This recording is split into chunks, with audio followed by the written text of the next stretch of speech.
Bienvenue sur Objectif Trail, le podcast pour aller à la rencontre des gens passionnés par le trail.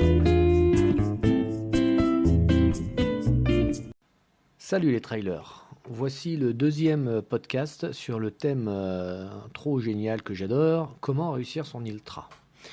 Ici Franck et j'anime cette 12e émission du podcast Objectif Trail avec un grand plaisir. En décembre dernier, j'ai participé à l'Ultra Conférence. C'était un événement organisé par Trail Endurance Magazine qui rassemblait en tant qu'intervenants Guillaume Millet, François Nicot, Xavier Thévenard et Ludovic Pommeret. Deux chercheurs qui pratiquent le trail à un très bon niveau et deux grands champions qui ont à eux deux 3 victoires à l'UTMB. Chaque thème est découpé en 3 parties. Tout d'abord l'aspect théorique par Guillaume Millet ou François Nicot. Ensuite l'aspect pratique par les deux champions qui expliquent leurs différentes approches. Et enfin des questions-réponses avec le public. Tu trouveras un résumé complet de la conférence à télécharger directement sur le site internet www.objectiftrail.com et un lien dans les notes de l'émission, que ce soit sur le site internet ou sur ton application de podcast.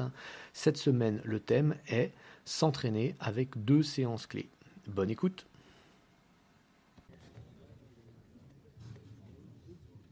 Bon, voilà, on va commencer même un petit peu en avance puisqu'on s'était dit qu'on attaquerait vers 8h. Bonsoir à tous, merci d'être venus à cette première ultra conférence sur la thématique réussir l'UTMB et aussi les autres ultras. On va rentrer tout de suite dans le vif du sujet puisqu'on a la présence des deux auteurs et c'était aussi une volonté de Guillaume et François de pouvoir faire vivre le livre à travers ce genre de conférence. Donc c'est un peu une édition zéro. Il y aura peut-être un ou deux ratés, on s'en excuse d'avance, mais voilà, on va essayer de faire au mieux. Et aussi, on remercie tout de suite les deux athlètes qui ont tout de suite répondu à notre demande, que vous connaissez, mais on reviendra un peu plus en détail juste après sur chacun. Donc Xavier et Ludo Pommeret. Xavier Thévenard et Ludo Pommeret. On va tout de suite commencer avec l'auteur qui va beaucoup parler ce soir et qui est en train de boire, donc vous le connaissez peut-être. Guillaume Millet, qui a déjà écrit un livre qu'on a édité aux éditions Haute Édition à Endurance, donc qui s'appelait Ultra Trail, Plaisir, Performance et Santé, et qui depuis a réédité l'exercice en s'associant avec François.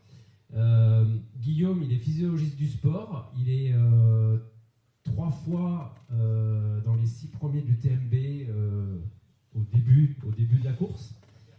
On ne le dira pas trop fort, mais quand même. Et surtout, il a terminé 3e de la première édition du Tour des Géants. Voilà.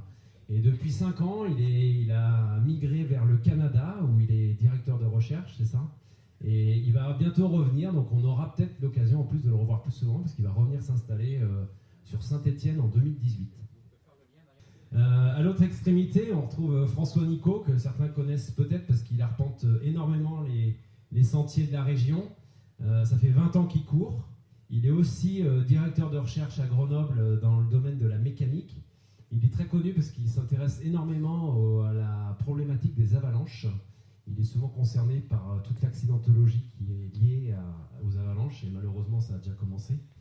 Il a repris les études il y a 2 ans avec un master en physiologie du sport. Il a terminé cette année, il faut quand même le dire, 3e de la Ravistrel, donc c'est plutôt une belle performance. Il se classe régulièrement dans les 10 premiers des trails régionaux. Juste à sa droite, vous le connaissez, avec toi Ludo, à la droite de François. À sa gauche, exactement. Donc, pour moi, c'est droite, mais bon. Ludo Pommeret, que vous connaissez, qui est le régional de l'étape, puisqu'il est savoyard. Il travaille sur la région de Genève et passe la majorité de son temps en Maurienne, entre Modane et Valloire. Donc, vainqueur de l'UTMB 2016. J'ai rapidement compté tout à l'heure, il a à peu près une centaine de victoires à son actif en trail. Il a commencé à courir en 2003. Il me semble, en même temps qu'il a attaqué le ski alpinisme. Il lancera à sa 13e Pierre-Amenta cette année en 2018, donc ça vous parle pour ceux qui connaissent bien la discipline. Et surtout, avant de faire du trail et du ski alpi, il faisait du funboard et du snowboard. Et puis quand vous le connaissez un peu plus, vous savez qu'entre une course et le travail, en général, il est sur son chantier à faire de la maçonnerie, du placo, du plâtre ou dans une pelleteuse. Voilà. Et puis à sa gauche, du coup je ne me trompe pas, Xavier Thévenard, qui revient tout juste de Norvège, hein, où il a fait du ski de fond pendant 10 jours avec des potes. Donc je vous laisse imaginer le reste à côté, parce que dans la journée il y a le ski de fond, mais le soir il y a le reste. Et puis forcément, on l'a tous surnommé le petit prince du Mont Blanc, hein, vainqueur de l'UTMB en 2013 et 2015, vainqueur de la TDS en 2014, vainqueur de l'OCC en 2016. Après les autres victoires, je sais qu'il aime bien Chamonix, donc il a gagné aussi cette année le 80 du Mont Blanc. Donc ils sont là pour aussi rapporter leur expérience. On va enchaîner, Guillaume, tout de suite, puisqu'on a dépassé le temps imparti et on a déjà débordé en fait sur ta thématique. Sachant que je pense que vous avez compris qu'en fait sur les séances clés, donc on va y revenir. Vous avez compris que sur la première chose, il fallait acheter des skis de fond, un kayak, des skis de rando et investir dans l'immobilier. Ok, merci Fred. Donc c'est tant mieux si on déborde, ça veut dire qu'il y a des questions et qu'il y a du débat et je trouve que en tout cas ça démarre bien de mon point de vue. Alors je vais justement pour essayer de, comme François, essayer de tenir en 7 minutes, 7-8 minutes pour vous laisser la parole de nouveau et laisser la parole à Xavier et Ludo. Donc des séances clés. Alors j'ai bien aimé une des choses, j'ai aimé beaucoup de choses de ce qu'ont dit nos deux athlètes de haut niveau, mais une des choses intéressantes c'est la monotonie, essayer de casser la monotonie. Donc ce que je vais vous présenter là c'est quelques séances clés, évidemment il y a plein d'autres séances et il faut essayer d'avoir des séances les plus variées possibles. Mais j'ai choisi de vous présenter 2 types de séances clés qui sont les séances d'intensité, donc on vient d'en parler un petit peu, par exemple les séances d'intensité que ne fait pas Antoine, et puis ce que j'ai appelé il y a quelques années déjà les week-end shocks, qui de mon point de vue est un passage obligé, mais là aussi je serais curieux d'avoir l'avis de Ludo et Xavier. Alors, les séances d'intensité, un tout petit bref rappel physiologique sur la VO2 max, la consommation maximale d'oxygène, donc qui dépend de ça, qui dépend de la capacité du système cardiovasculaire à transporter l'oxygène et l'utilisation de l'oxygène au niveau des muscles. Donc on sait que c'est un paramètre qui est très important quand on fait du ski alpinisme, quand on fait des trails courts. Par contre, on peut se poser la question de l'ultra, puisqu'on sait qu'on va être à des intensités très faibles, de l'ordre de 30 à 50% de sa VO2 max, de son maximal aérobie. Et donc on peut se demander l'intérêt d'avoir une haute VO2 max. Et en fait, je vous la fais courte, mais en gros, on a tout un tas d'arguments, mais je pense que le meilleur argument, vous l'avez ici, c'est ce coureur, là, ce jeune homme, qui a sans doute une des plus grosses VO2 max du monde. Et apparemment, d'après ce qu'on m'a dit, c'est pas un mauvais coureur d'ultra trail.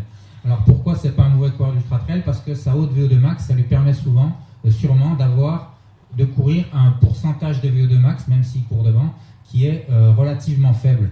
Donc avoir une haute VO2 max, ça vous permet de diminuer le pourcentage auquel est courue l'épreuve, et ça a des conséquences métaboliques positives, et en particulier sur l'utilisation des substrats. Donc si vous courez un plus faible pourcentage de VO2 max, vous allez utiliser plus de graisse, et donc économiser les sucres, le glycogène que vous avez dans le corps, et c'est ça un des paramètres clés de la performance. Donc la VO2 max reste un facteur déterminant malgré la durée de l'épreuve. Et donc comment faire pour améliorer cette VO2 max? Alors la bonne nouvelle, je regarde dans la salle, il y a quand même pas mal de gens qui sont plus jeunes que moi, mais pas tous. Donc la bonne nouvelle, c'est que ça peut s'améliorer à tout âge, d'autant moins que la valeur est élevée. Et la question, c'est comment on peut améliorer cette VO2 max. Et là, il n'y a pas à se poser de questions. C'est no pain, no gain. Donc il faut faire des séances intenses. Alors les séances intenses, elles sont plus facilement digérables si on les fractionne. Donc c'est ce qu'on disait tout à l'heure, des séances de fractionner. À quelle intensité? Finalement, j'ai envie de dire peu importe, à condition de faire du travail intense sous forme de fractionné. On parle encore d'intervalle training, mais vous connaissez sans doute ce terme-là. Donc voilà, c'est vrai que c'est sensible cette affaire. Donc on a des séances qu'on peut faire. Alors peut-être à Chambéry, ça sera moins populaire ici, mais il y a d'autres coureurs qui peuvent faire des séances de fractionné sur la piste. On peut faire du fartlek, donc le fartlek c'est tout simplement on va courir, quand ça monte on accélère, quand ça descend on ralentit, ou alors on peut faire des séances un peu plus spécifiques dont parlait Ludo, par exemple des séances de VMA, vitesse maximale aérobie ascensionnelle, donc on fait la montée, on court par exemple pendant 2 minutes, donc Ludo parlait d'une séance où il disait je crois 12 fois 2 minutes, voilà un exemple de séance, et peu importe si on n'est pas à 95% de sa VO2 max, tape un peu. Ce qui compte, c'est effectivement qu'à la 12e, on soit vraiment dans le dur. Voilà, donc là, on va travailler à haute intensité. Alors malheureusement, donc la bonne nouvelle, c'est qu'on peut améliorer sa VO2 max à tout âge. La mauvaise nouvelle, c'est que il y a quand même une grande part de génétique, donc vous pouvez vous entraîner autant que vous voudrez. Il y a quand même peu de chances que vous ayez la même VO2 max que Ludo et Xavier au bout du compte. Donc si vous n'êtes pas content, vous vous adressez à vos parents. Alors, quand on parle d'entraînement fractionné, on parle aussi parfois d'entraînement au seuil. Alors, le seuil, qu'est-ce que c'est? Alors, plutôt que de faire des séances de type des répétitions de 2-3 minutes à haute intensité, on va faire des séances plutôt de type 10 minutes, donc 2 à 4 fois 10 minutes à une intensité un petit peu plus basse. Donc ça, c'est les séances au seuil qui sont très utiles lorsque l'on fait du trail court. Et la question, c'est est-ce que c'est intéressant d'en faire en ultra, à condition que vraiment on se sente sur l'ultra et qu'on veuille développer la performance en ultra. Si on est comme Ludo et on veut performer sur différents formats, bien sûr il faut en faire. Si votre but c'est vraiment de faire l'UTMB et que l'UTMB ou l'échappée belle, de mon point de vue, ça n'a pas tellement d'intérêt. Donc si vous en faites, c'est pas dramatique, mais à mon avis, il ne faut pas mettre l'accent là-dessus. Il vaut mieux faire du travail intense, mais plus intense encore, avec des répétitions plus courtes et à plus haute intensité. Voilà, ça c'est mon avis. Je sais que d'autres des entraîneurs ou des physiologistes ne sont pas tout à fait en accord avec ça, mais en tout cas c'est mon avis. Et comme c'est moi qui ai le micro, c'est moi qui le donne. Et à l'autre extrémité de ces séances d'intensité, on va voir les séances de faible intensité. Évidemment, on parle d'ultra endurance, donc c'est synonyme de faible intensité. Et quand on dit faible intensité, c'est très faible intensité, y compris pour Xavier et Ludo. Vous avez vu sur les images, ça allait pas très, enfin, je m'entends, ça allait pas très vite par rapport à ce qu'ils sont capables de faire. Donc on est, je vous ai dit, 30-50% de la VO2 max, donc on court ou on marche à faible allure. Et donc ça se travaille. Il faut faire du travail spécifique. Et donc l'entraînement, une bonne partie de l'entraînement d'ultra, c'est ça. Va doucement, c'est tout bon. Ensuite, on n'est pas loin de la Suisse ici, donc c'est parfait. Donc de mon point de vue, encore une fois, le mauvais raisonnement, si vous faites des trails, vous êtes habitué à faire des trails de 30-50 km, donc vous faites des séances longues. Séances longues, quand on fait une séance qui fait déjà 2-3 heures, c'est déjà une bonne séance. C'est ce qu'on appelle une séance longue. Donc si vous dites, je vais passer sur le format ultra, je m'inscris à l'échappée belle, je m'inscris à l'UTMB. Donc comme c'est 4 fois plus long, je vais faire 4 fois plus de séances longues. Donc je vais faire 4 fois plus de séances qui vont être de 3 à 3-4 heures, 2-3-4 heures. À mon avis, si vous faites ça, vous risquez simplement de vous fatiguer, de vous surmener. Donc, j'avais proposé pour un même nombre d'heures totales, donc on peut regrouper ces heures et les placer ensemble sur quelques jours pour faire ce qu'on appelle un week-end shock. Donc le week-end shock, c'est de regrouper ces heures de travail, d'heures d'entraînement sur quelques microcycles de 2 ou 3 jours. Donc c'est vraiment des tout petits microcycles, on ne parle pas d'une semaine ici, 2 ou 3 jours. Donc c'est les week-end shock et ça donne ça. Donc évidemment, si on fait ça le lundi, le mardi, le mercredi, ça marche aussi. On n'est pas obligé de faire ça le week-end. Il se trouve qu'en général, on a un peu plus de temps le week-end. Donc on s'entraîne, par exemple, on fait vendredi, samedi, dimanche. Voilà, 3 jours, on va être épuisé. Bien sûr, ne pas oublier la phase de récupération. Alors pourquoi c'est intéressant? C'est intéressant pour ça. C'est intéressant parce que ce sont les seuls types d'entraînement qui nous permettent de se mettre en conditions réellement spécifiques. Alors qu'est-ce que j'entends par là, par spécifique? Spécifique en termes de matériel utilisé et d'échauffement. Si vous courez 2-3 heures, vous n'aurez jamais vraiment d'échauffement. Vous ne pourrez pas savoir si votre sac à dos il est bien réglé, si vous avez mis la pommade au bon endroit, si c'est la pommade qui vous convient, si vos chaussures vous donnent des ampoules. Simplement, si vous faites des week-end shocks, donc 2-3 jours, ce que je n'ai pas dit encore évidemment, c'est que pendant ces 2-3 jours, par contre, il faut charger la mule. Donc il faut s'entraîner entre 6 et 10 heures par jour. D'accord? C'est ça un week-end shock. Donc c'est spécifique en termes de matériel utilisé, en termes d'échauffement. C'est spécifique en termes d'alimentation. Quand on fait des séances de 2-3 heures, 4 heures, on peut tout à fait tourner sur des gels, comme quand on fait des trails plus courts. Quand on fait de l'ultra, on sait très bien, alors sauf exception, on sait très bien qu'on ne peut pas faire 20, 30, 40 heures en mangeant que des gels et des barres énergétiques. Donc il faut passer sur des produits qui sont de plus en plus proches de ce qu'on va trouver dans l'alimentation quotidienne. Et donc ça se travaille en entraînement. Et il y a la seule façon de travailler en entraînement, c'est de faire des week-end shocks où on va justement faire 10 heures d'entraînement. Et donc là, au bout de 10 heures, on va savoir si ce qu'on a pris, ça fonctionne ou ça ne fonctionne pas. Et puis quelque chose qui est vraiment clé, c'est qu'on va être spécifique au niveau de la vitesse. Et vitesse, ça sous-entend également le type de locomotion. Vous m'avez compris, marche versus course. Quand on fait des entraînements de 2 heures, de 3 heures, alors ça dépend de votre niveau, mais globalement, on arrive toujours plus ou moins à courir, sauf si c'est hyper pentu, mais quand on a une pente pas trop raide, on va courir si on sort pendant 2 heures. Si vous faites la même pente pendant un UTMB,